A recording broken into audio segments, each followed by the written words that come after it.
Welcome back. Today we're going to be talking about cladograms and phylogenies. So you're going to need this separate document. You're going to have a very similar document on Canvas. You're going to want to go ahead, pause the video and download it to pull it up so that you can work through yours as we go through the video. So if you need to pull up this document, go ahead and pause, download the document from Canvas. That way you can work on it as we talk through the content.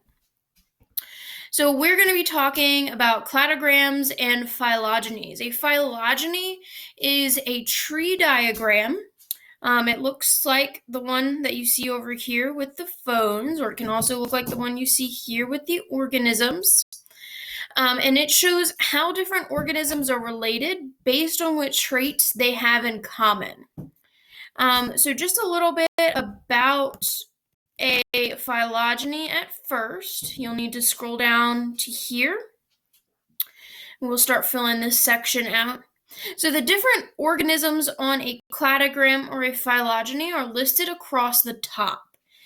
Sometimes you will see an image, sometimes you will just have the word.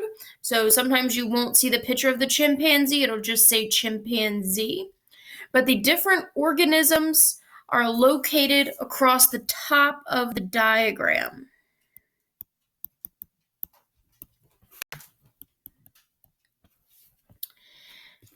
Then on the side, I keep clicking here, the different traits that the organism has are listed along the bottom.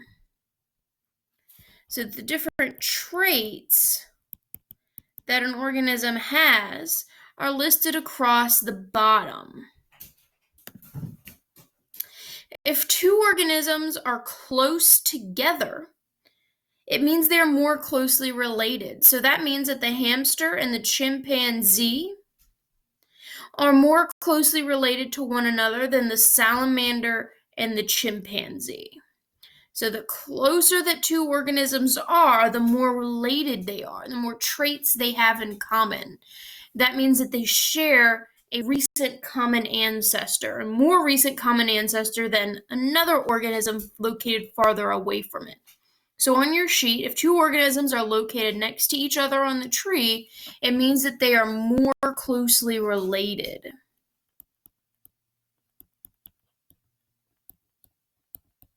So again, the closer they are, the more related they are.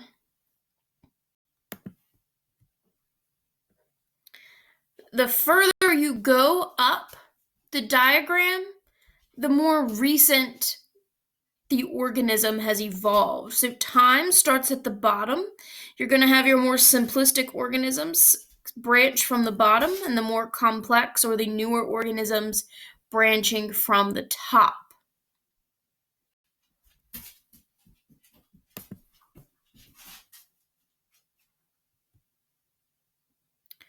The way that you're going to read this is an organism is going to have all of the traits before they branch off. So what I recommend doing is, if we're talking about the lizard, you put your pen or pencil on the lizard. You follow the lizard's line back to the main line and then down to the ground. Any traits that you run into on the way are traits that the lizard has. So the lizard, I follow his line back down to the main line and then to the ground, and I run into claws or nails and lungs, meaning the lizard has claws, nails, and lungs. Because we're going straight down into the ground, that means the lizard does not have the traits listed above it, just the ones below it. So we're going to look at this diagram here with phones. You guys will be more familiar with phones. So we're going to look at what trait on the diagram does organism number 2 have. So organism number 2 is this weird phone.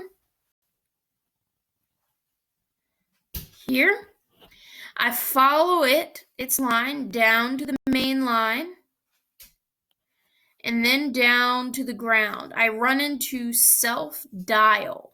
That means that the trait that this phone has is self-dial. So organism number 2, the trait it has is self-dial. All right, now let's look at organism number 6. If you guys go ahead and you take your crack at organism number 6, we'll go over it here in just a second. All right, so number 6. These are the phones that we have now. You follow it to the main line. It's already on the main line. And then I follow that main line all the way down to the ground. Any ones that I run into are traits that it has. So organism 6 has internet access. It is cellular, cordless, electric punch dial, and self-dial. It has all of the traits listed. So I'm just going to write all traits listed because it has all of the traits listed. Okay, so that one was phones. Now we're going to move into a real phylogeny with real organisms and real traits that organisms have. So I'm going to branch a little bit from this PowerPoint and we'll just talk through them. So in each of the following sets, choose a pair of organisms that are most closely related. So we have the lancelot and the leopard. So lancelot and leopard, or salamander and turtle. Which two are more closely related? So at the beginning, we said organisms that are located more close together. So the closer they are, the more related they are. So this question is asking, which two organisms are located closer to one another? The lancelot and the leopard, they're very far apart. Or the salamander and the turtle, which are right next to each other. It's going to be the salamander and the turtle. They are more closely related to each other. Our next set of two, I'll go ahead and erase my marks. Whoop, gotta erase my marks. The lamprey and the turtle, or the turtle and the leopard. So again, the more closely related, the more close they're going to be together on our chart. Since the turtle and the leopard are right next to each other, they are more closely related. All right. Question number 2. How many different traits or characteristics appear on this tree diagram? So we're looking at traits and characteristics. Remember, our organisms are at the top. So these are our organisms. These are our traits.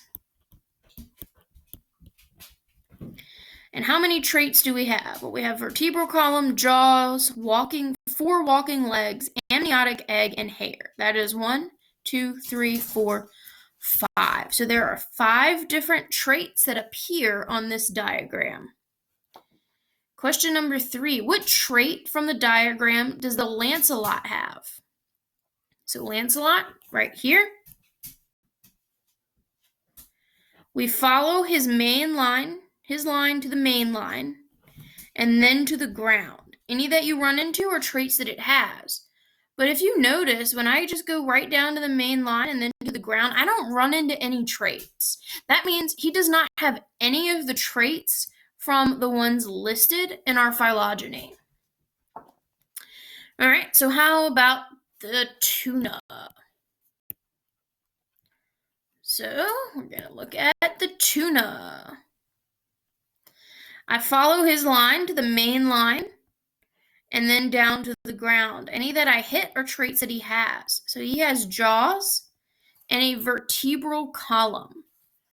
So the tuna has jaws and a vertebral column.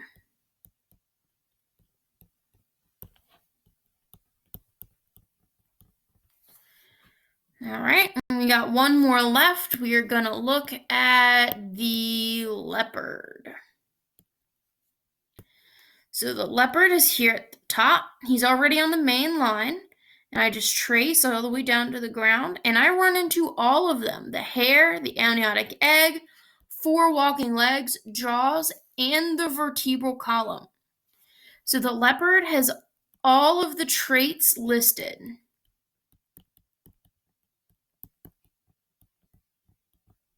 Because I ran into all of them.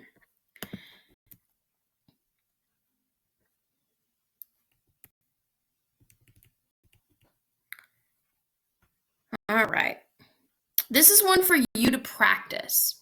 So I want you to practice on this one. One thing I'm going to note here is there's a little bit different with this one because we have traits that aren't found just along the bottom. They're kind of on the branches too, and that's okay. Most phylogenies, most real phylogenies, are going to have traits that appear in the middle of a line, and that's all right. So let's just look at the squirrel monkey. I'll do an example with you before you do the questions. So we'll look at the squirrel monkey. If I want to figure out the traits that the squirrel monkey has, nothing changes. I follow the line that the squirrel monkey is on down to the main line and then down to the ground. Nothing changes. The ones that I run into are the traits that it has. Again, that does not change. The only difference is here's one trait and here's another. So the squirrel monkey has the flat nose and a dry nose. It does not have a wet nose because the squirrel monkey's line did not hit wet nose. It only hit flat and dry. Therefore, the squirrel monkey has a flat nose and a dry nose. So just keep that in mind as you work through this example.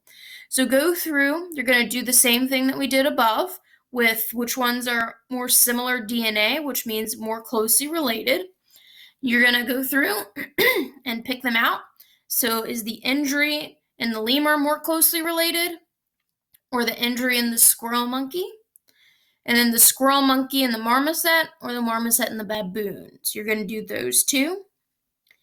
You're going to see how many traits appear on the tree diagram. You're going to look at the lemur and see what traits the lemur has. Then you're going to look at the baboon and see what traits the baboon has. Then you're going to see what traits the human has. Question number 6, you're going to look at the timing at the bottom and figure out how long ago did the humans and the squirrel monkey share a common ancestor. The way that you would do that, humans are here. You're going to find out where they branch from one another.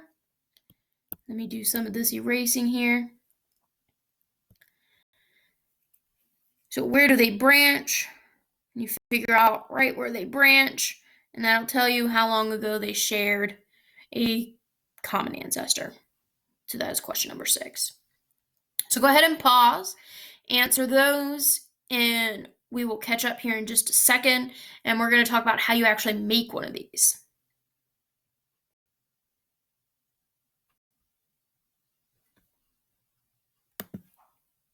All right.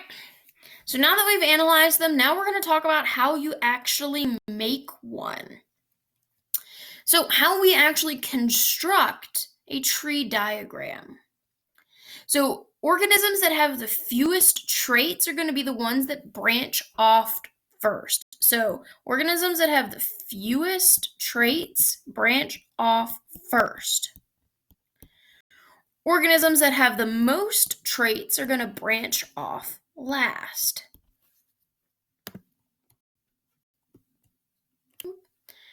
Again, if 2 organisms have very similar traits or similar DNA, they're going to be located closely together.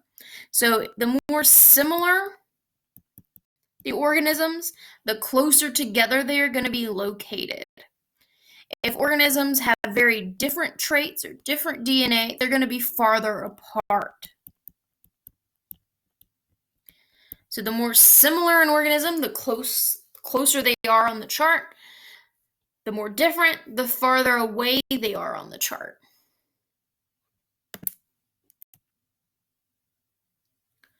Traits that most organisms have evolved early on when we're looking at the time span of Earth.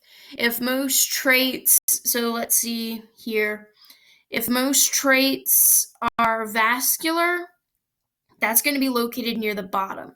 So if we were to go back up to this one here, most organisms from our chart have a vertebral column, so it's going to be located toward the bottom. That's basically what that means. If most organisms in our chart have it, it's going to be located closer to the bottom. If only a few organisms have it, it's going to be found later because it evolved later on. So the easiest way, I think, to learn how to make one is to just go through the process. So the first thing that I do when I'm looking at one of these, I go through and I figure out, I do my organisms first. I figure out where they're going to be. So I figure out which one has the most traits. So moss has none of the traits listed. Pine trees have 2 traits listed. Flowering plants have 3 traits listed. Ferns have 1 trait listed. And that's just total, so I can ignore that one for now. And we said earlier on, that organisms that have the fewest traits are going to be found closer to the bottom. They branch off first. So the one with the fewest traits here is moss. So mosses, followed by ferns, because ferns only have 1. Followed by pine trees, because they have 2. Then followed by flowering plants, because they have all of them.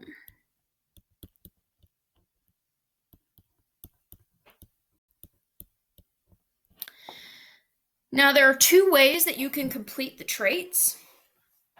You can either work backwards. So you could say, let's see, ferns are going to have only 1 trait, and that's going to be the one here. What's the trait that the fern has? The fern has vascular tissue. You could work that way.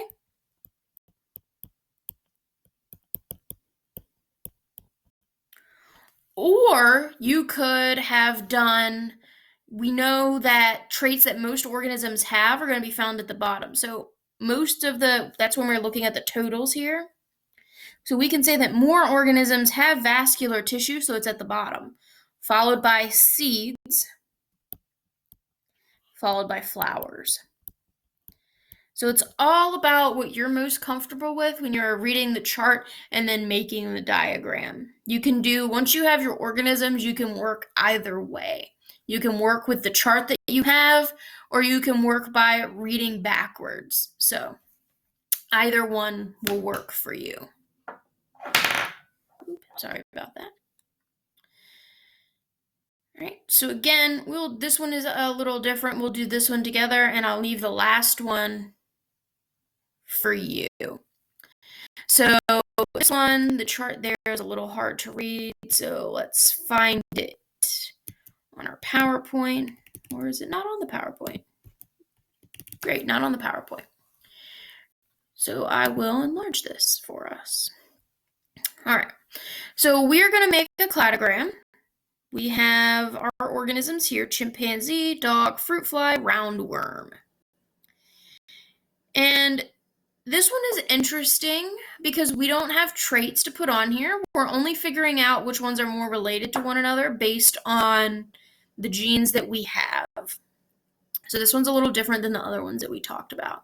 But it uses the same essential properties. So we have humans, and we have 4 other organisms we have to put here. And we have the chimpanzee, dog, fruit fly, and roundworm to choose from. So we're going to look at the percentage of gene or protein similarity. We can use either category. I'm going to use gene just because that's DNA. So we're going to look at how much DNA these organisms have in common with humans, and that's going to tell us where they flow on the chart. So we know that the more closely related 2 organisms are, the more close together they're going to be on our chart. So the one that's going to be right next to human is the one that has the most in common with the human. Based on our chart, the one that has most in common with the human is going to be the chimpanzee because it has 99.6% the same as a human. So I know that here is going to be my chimpanzee. Sorry, that was my dog. He kind of just growled a little bit. Next, most related to human is the dog. Following the dog in relation is the fruit fly. And then the least related to the human is going to be the roundworm. On yours, you can do these by adding text boxes and dragging them where you'd like, or you can download your doc as a PDF, which is what I did here to edit on them, and then you can just write right on there if that works better for you. This last one will give you a chance to work through creating your own, and if you work better instead of trying to make text boxes, if you want to just download it as a PDF, you can write right on there. I'll show you guys how to do that here in just a sec. So the last one is to try this one out. Here's your chart with the different traits. So again, I would go through, and we know that this organism has 1, this organism has 2, this one has 3, 1, 2, 3, 4, 5, 1, 2, 3, 4, 5, 6, 1, 2, 3, 4, 5. Oh, that should be a 6. And then you'll go through and figure out what traits are the most common, and that'll help you put together your phylogeny here. So that one is for you to do. I'm going to go ahead and show you how you can download as a PDF. That way you can write just like I am. So here's the document. Let's give it a second to load. Here's the document that you guys have to download. Let me move my face. So if I wanted to download this document as a PDF, I go File, Download, I click PDF. Click PDF. You'll have a little box that'll pop up down here in the corner. Just give it a second, complete, you click it. It'll open at the top here. And I'm going to hit the pen. When you click the pen, take just a second to figure out what it wants to do. You can go here, you can choose your own pen color. So you could choose green, you choose the size, and then you can write all over this thing all you want to. So when you get to the last one, if you wanted to just, write right on here, you can do that if it's easier for you. And then all you have to do once you've saved it, so here's the one that I was writing on the whole time when I was talking to you guys. To turn it in, all you have to do is hit the download button here. You save it, give it a name, you hit save, it already exists, okay. And then you just, when you go to turn it in on Canvas, you just submit the file that you downloaded. And that's all you have to do. All right, so if you have any questions, reach out to your teacher. Turn in the sheet that you completed when you were done on Canvas.